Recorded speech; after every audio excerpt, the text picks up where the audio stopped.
ठीक, तो भूकंप आने का दो कारण होते हैं, एक होता है प्राकृतिक कारण, एक होता है मानवीय कारण। प्राकृतिक कारण हो गया जैसे हमारा प्लेटों का संचरण हो गया, ज्वालामुखी हो गया, चट्टानों का फैलाव संकुचन हो गया, गैसों का फैलाव हो गया, या भू संचलन हो गया, या उल्का पिंड हो गया। ये सब जो कारण होते हैं ये सब प्राकृतिक कारण होते हैं जिस कारण से भूकंप आता है। ठीक, अब हम जान लेते हैं मानवीय कारण। तो मानवीय कारण में आप लोग दोस्तों समझ सकते हैं कि मानवीय कारण में जैसे हमारा हो गया कि बम का प्रयोग हो गया, ठीक, या कई बार देखते हैं हैवी मशीन जब हमारे रोड से क्रॉस करती हैं तब भी आप देखते हैं कि पृथ्वी पर कंपन होने लगता है, तो ये भी एक कारण हो गया, लेकिन एक ऐसा कारण है मानवीय कारण है। और भारी मशीन का प्रयोग या खनन हो गया, या बांध का निर्माण हो गया, खनन हो गया, ठीक, या बांध का निर्माण हो गया, ठीक, तो ये भी एक कारण है भूकंप का, जो क्या कहते हैं मानवीय कारण। तो भूकंप के दो कारण होते हैं, प्राकृतिक कारण और दूसरा हो गया मानवीय कारण। ठीक, तो दूसरा पहला हो गया प्राकृतिक कारण, दूसरा हो गया मानवीय कारण। अब हम देखते हैं प्राकृतिक कारण में क्या क्या आता है। प्लेटों का संचलन हो गया, ज्वालामुखी हो गया, चट्टानों फैलाव संकुचन हो गया, गैसों का फैलाव हो गया, भू संचलन हो गया और उल्का पिंड हो गया। और मानवीय कारण में आ गया हमारा बम का प्रयोग, खनन और बांध का निर्माण। ठीक, अब आगे बढ़ते हैं और अब हम समझते हैं कि कुछ और चीज़ों के बारे में हम जानकारी प्राप्त करते हैं। ठीक, चलिए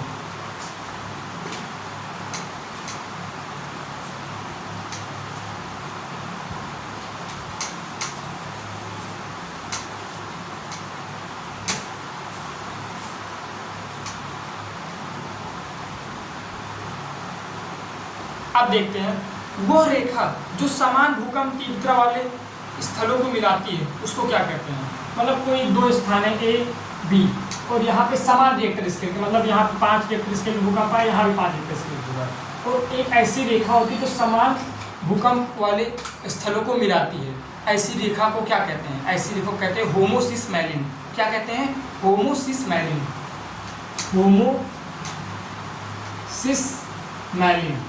ऐसी रेखा जो समान भूकंप वाले स्थलों को मिलाती है उसको होमोसिसमैलिन कहते हैं। और ऐसी रेखा जो समान भूकंप हानि वाले क्षेत्रों को मिलाती है उसको क्या कहते हैं?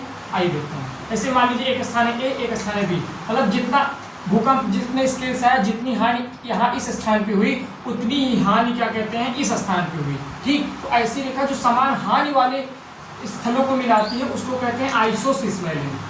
आइसोसिसमैलिन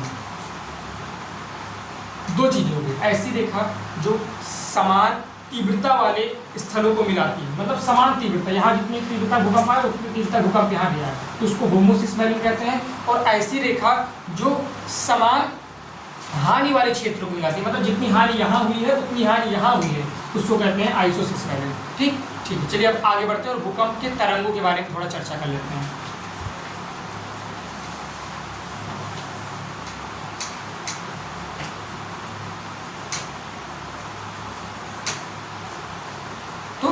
भूकंप की 3 तरंगें होती हैं, 3 वेव होती हैं जिसको कहते हैं अर्थक्वेक।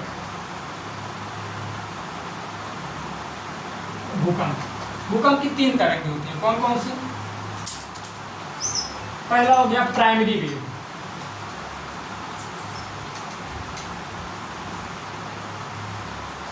दूसरा हो गया सेकेंडरी वेव, और तीसरा हो गया क्या कहते हैं लव वेव। लव वेव कहते हैं और इसको आप लोग कह सकते हैं लॉन्ग वेव भी इसको कहते हैं। ठीक, तो चलिए समझते हैं तीनों के बारे में कि प्राइमरी वेव क्या है, सेकेंडरी वेव क्या है और लॉन्ग वेव या लव वेव क्या होता है। ठीक, आइए देखिए, सबसे पहले हम समझते हैं कि प्राइमरी वेव क्या होता है। ठीक, प्राइमरी वेव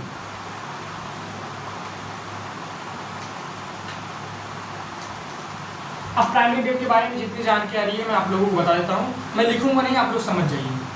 जो प्राइमरी वेव होती है इसको पी तरंग भी कहते हैं, पहला पॉइंट बन गया। तो प्राइमरी वेव को और कहते हैं इसको पी तरंग कहते हैं। दूसरा, इसकी जो गति होती है सर्वाधिक होती है, मतलब ये ऐसी वेव है कि मतलब बहुत तेज गति से चलती है, क्योंकि ये सबसे मतलब जहाँ से भूकंप निकलता है वहाँ के बिल्कुल पास ही होती है। जैसे ये कोर है, ठीक, यहाँ से भूकंप निकलता है, ठीक, कोर से भूकंप निकला, ठीक, और तो इसके पास ये वेव रहेगी। कौन सी वेव? Primary wave. तो क्या कहते हैं, इसकी जो गति होगी ऑलरेडी बहुत तेज होगी, क्योंकि सबसे पास है, ठीक, तो इसकी गति बहुत तेज होती है। गति सर्वाधिक होती है, इसका मतलब ये नहीं कि हानि भी उतनी तेजी से करेगा। बस इतना जानिए कि प्राइमरी वेव की जो गति होती है सर्वाधिक होती है। और एक जानकारी के लिए आपको बता दूं, जब भूकंप की जब तरंगे, जब उसको मतलब इसे ये फोकस उसको बोलते हैं, जहाँ से भूकंप की तरंगे का उद्गम होता है, फोकस जहाँ से मतलब भूकंप की तरंगे निकलती है उसको फोकस बोलते हैं। तो प्राइमरी वेव पास ही रहेगा ना, तो इसकी जो क्या कहते हैं गति होगी सर्वाधिक होती है। और आपकी जानकारी के लिए एक चीज़ और बता दें कि जो भूकंप की तरंगे निकलती हैं, जो सबसे पहले पृथ्वी पर पहुंचती हैं क्रस्ट पर, तो जहाँ सबसे पहले सीधी रेखा में आती हैं, वो जहाँ सबसे पहले पहुंचती हैं, जहाँ सबसे पहले टकराती हैं, जहाँ सबसे पहले भूकंप की तरंगे जहाँ महसूस होती हैं, उसको इपिक सेंटर कहते हैं, इपिक सेंटर।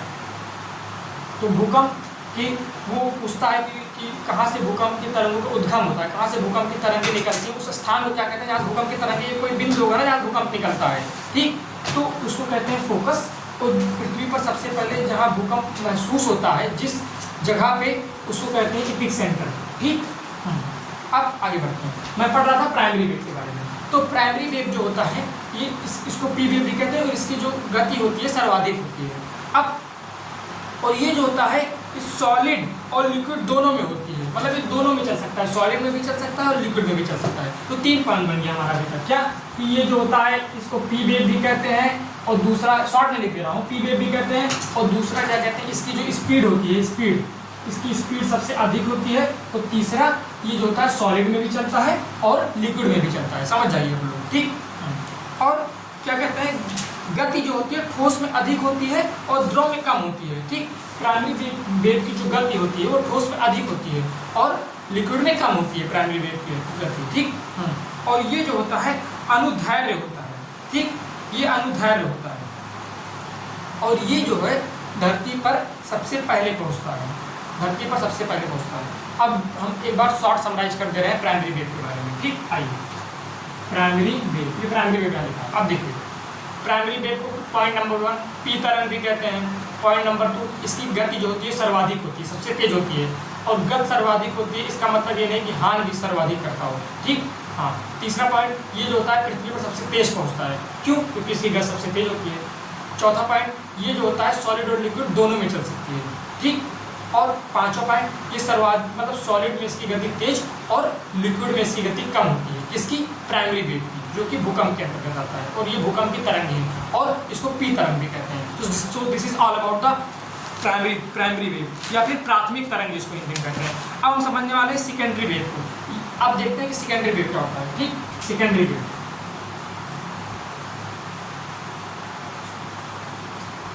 सेकेंडरी वेव, अब देखिए सेकेंडरी वेव को हम लोग एस वेव भी कहते हैं, ठीक। और ये जो होती है दूसरी सबसे तेज चलने वाली वेव होती है, पहली हो गया प्राइमरी वेव, दूसरी सबसे तेज चलने वाली तरंग या वेव का क्या नाम हो गया, सेकेंडरी वेव, जिसको एस वेव भी कहते हैं। और ये जो होता है केवल ठोस में दिखाई देती है। प्राइमरी वेव क्या थी, वो सॉलिड लिक्विड दोनों में चलती थी और सॉलिड में अधिक चलती थी, लेकिन ये जो होता है ये केवल ठोस में चलती है, और ये धरातल में सबसे गहराई में प्रवेश करती है, मतलब गहराई तक प्रवेश करती है, कौन, ये सेकेंडरी वेव।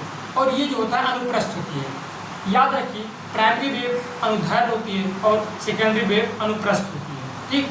तो सेकेंडरी वेव के बारे में मैंने क्या क्या जान लिया, सेकेंडरी वेव को एस तरंग भी कहते हैं, सेकेंडरी वेव को एस वेव भी कहते हैं, और ये जो होता है दूसरी सबसे तेज चलने वाली क्या है, तरंग है, और ये केवल ठोस में दिखाई देती है, और ये जो होती है धरातल में सबसे गहराई तक पहुंचती है, और प्राइमरी वेव अनुदैर्घ्य होता है, और ये जो होता है अनुप्रस्थ होता है, ठीक। अब हम समझते हैं लास्ट वेव जो होती है एल वेव, या फिर उसको लॉन्ग वेव भी कहते हैं, और हिंदी में उसको धरातलीय तरंग भी कहते हैं। और सेकेंडरी वेव को क्या कहते हैं, द्वितीय तरंग कहते हैं, और लॉन्ग वेव को क्या कहते हैं, धरातलीय तरंग, long wave, long wave. L wave ये तीसरी वेव होती है, इसको लॉन्ग वेव भी कहते हैं, इसको धरातलीय तरंग भी कहते हैं। ये सबसे धीमी चलने वाली है, ये सबसे धीमी चलने वाली कोई जो तरंग है उसको कहते हैं लॉन्ग वेव, लेकिन ये सबसे धीमी चलती है, लेकिन ये सबसे ज़्यादा नुकसान ये पहुँचाती है, कौन सी वेव, लॉन्ग वेव या फिर एल वेव या फिर धरातलीय तरंग जिसको कहते हैं, ठीक। इसलिए पृथ्वी पर क्या कहते हैं सबसे बाद नहीं पहुँचती है, लेकिन ये जो होता है हानि सर्वाधिक करती है, ठीक। चलिए तीनों के बारे में हम शॉर्ट में समझ लेते हैं क्या क्या होता है। 3 वेव होती हैं, प्राइमरी वेव, सेकेंडरी वेव और लॉन्ग वेव, या फिर जिसको कहते हैं लब वेव भी कहते हैं। अब प्राइमरी वेव क्या होता है, अब देखिए प्राइमरी वेव को पहला हो गया पॉइंट पी वेव भी कहते हैं, ठीक।